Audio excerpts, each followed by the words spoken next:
Good morning, class. So, as we are studying our unit, that is government budget and the economy, today we will study some of the important differences related to this unit. So, the first difference is the difference between direct and indirect taxes.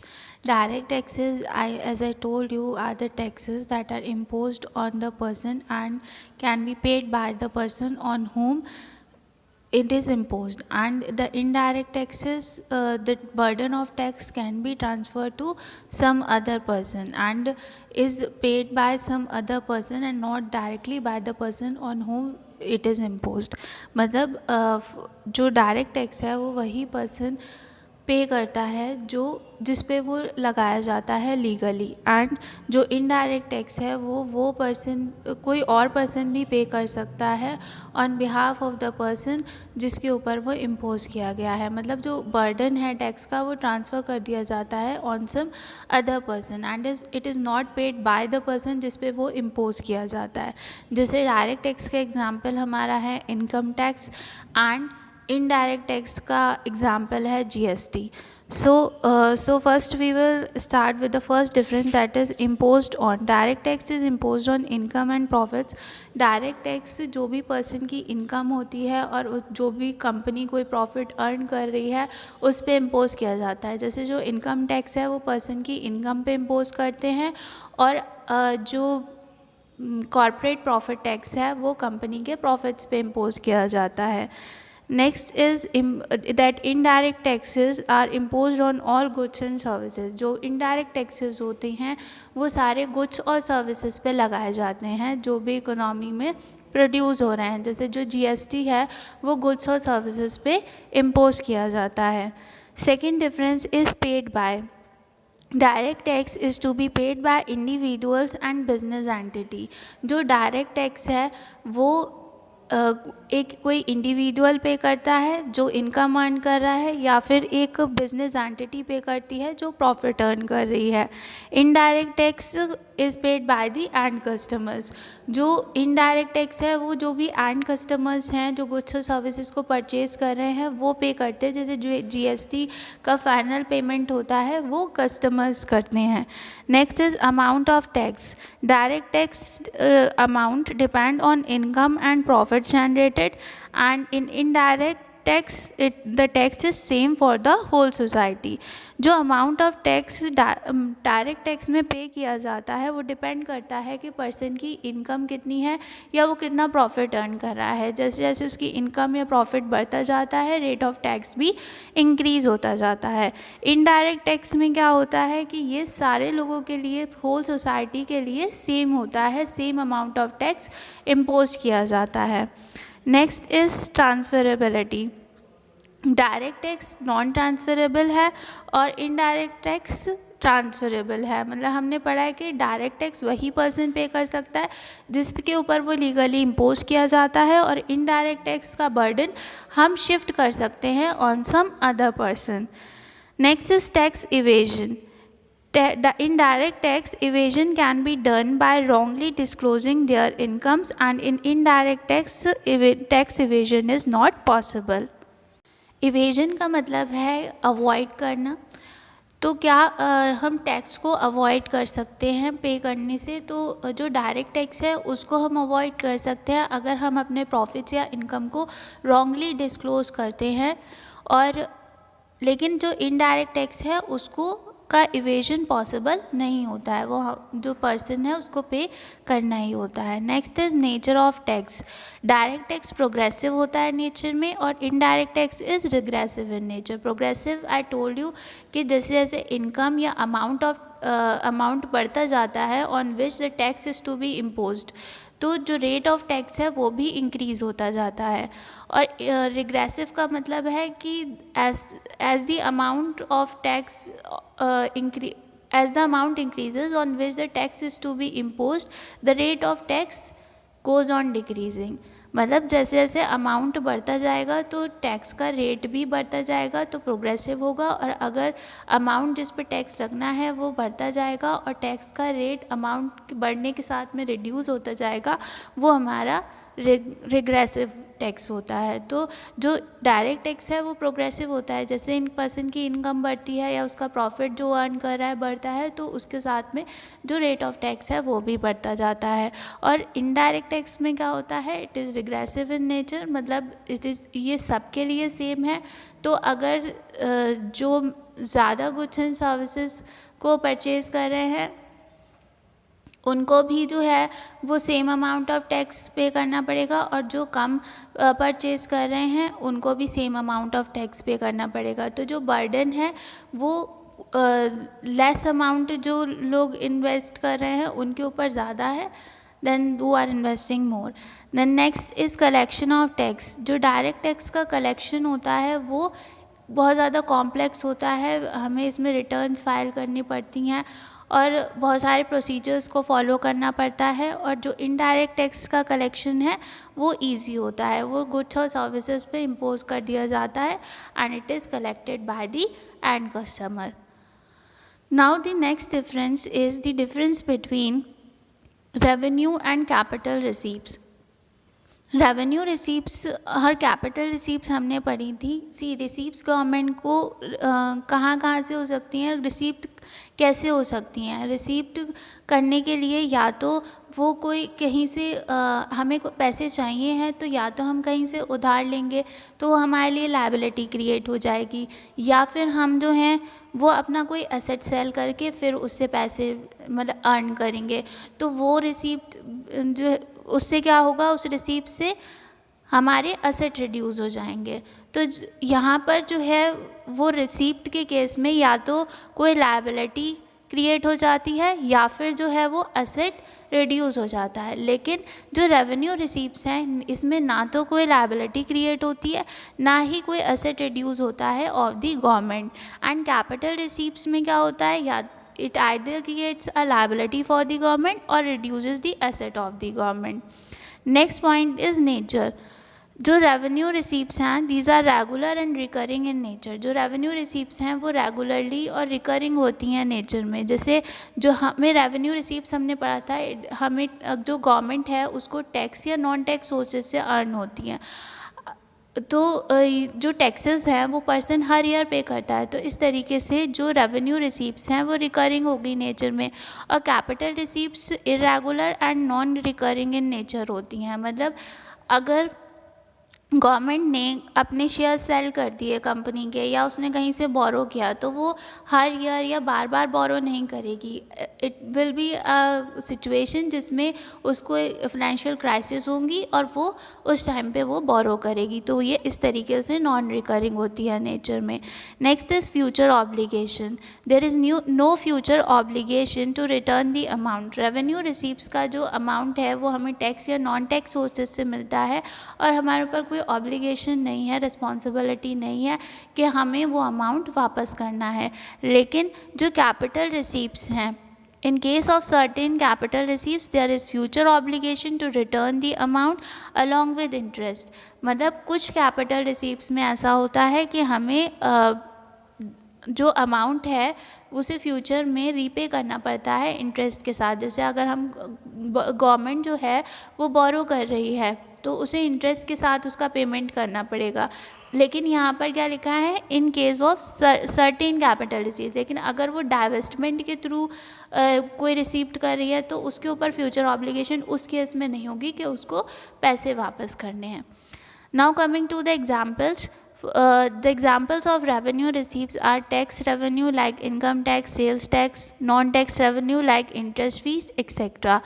And the examples of capital receipts are borrowings, divestments, etc.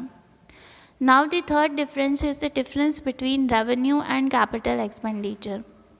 हमने पढ़ा था यहाँ पर कि हमने receipts का पढ़ा था कि रिसीप्ट्स हमें कैसे हो सकती हैं। अब आती है एक्सपेंडिचर की बात। तो एक्सपेंडिचर हम क्यों करेंगे? एक्सपेंडिचर या तो हम कोई एसेट को एक्वायर करने के लिए करेंगे तो वो हमारा एसेट क्रिएट करेगा एक्सपेंडिचर, या फिर जो है वो हमारे ऊपर कोई लायबिलिटी है उसको पेमेंट करने के लिए हम एक्सपेंडिचर करेंगे तो वो हमारी लायबिलिटी को रिड्यूस करेगा। तो एक्सपेंडिचर या तो हमारे लिए एसेट क्रिएट करेगा या फिर हमारी लायबिलिटी में रिडक्शन करेगा।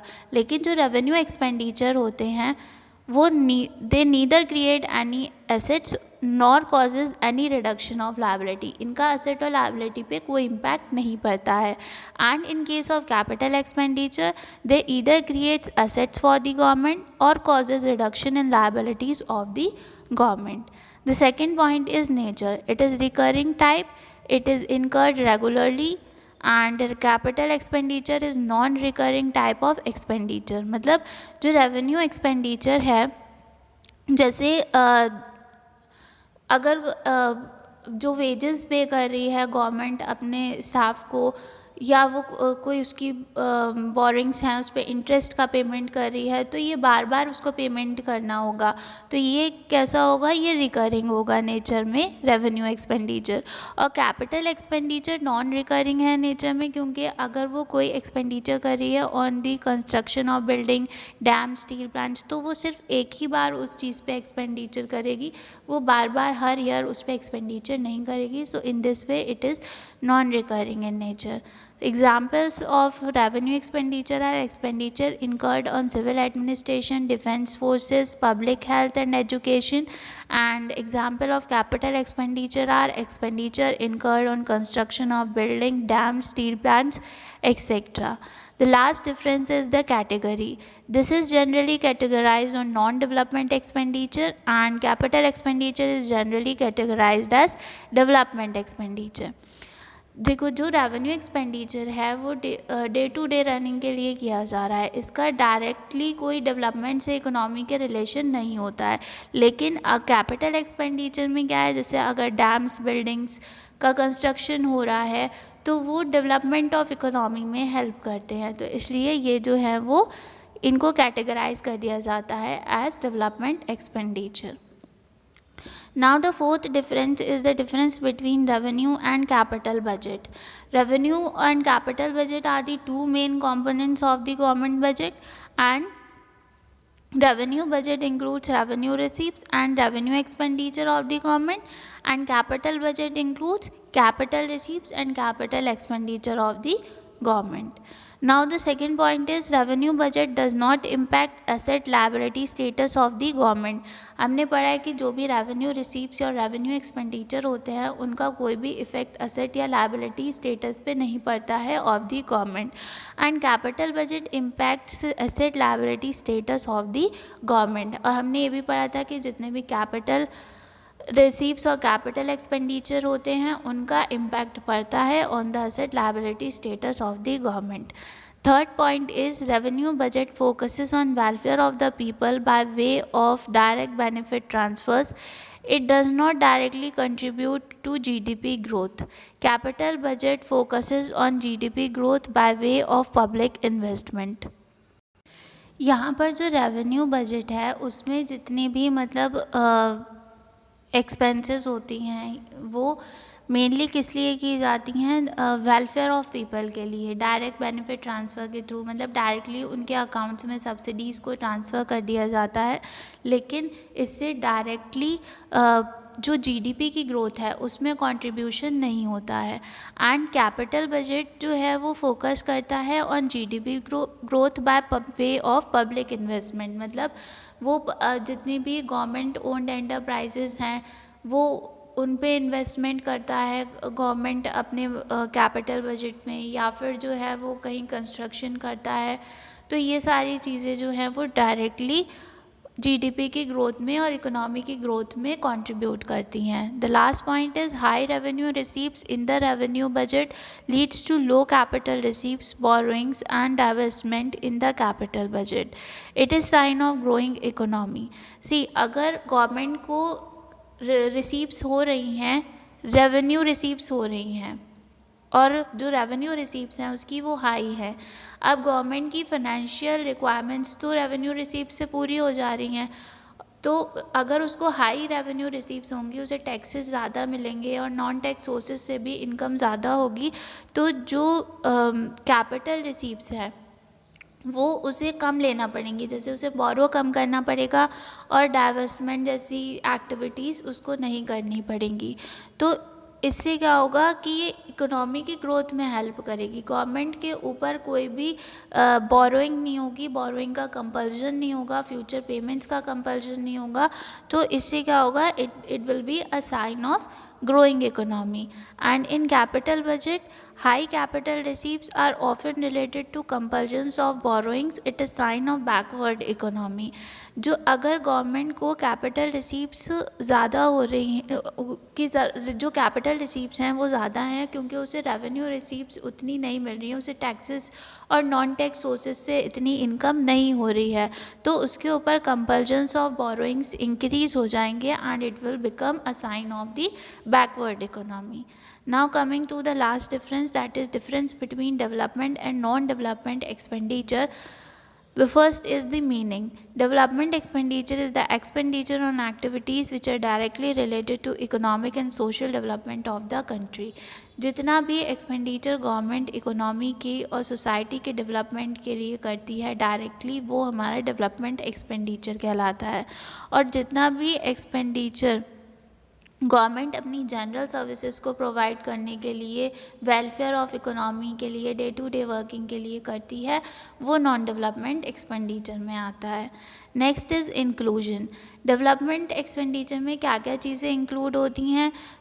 सो in this first is plan expenditure on departmental enterprises of the government like railways and post and telegraph. मतलब जितने भी गवर्नमेंट डिपार्टमेंट्स हैं उस पर गवर्नमेंट पहले से प्लान कर लेती है कि कितना एक्सपेंडिचर करना है, वो डेवलपमेंट एक्सपेंडिचर में आता है।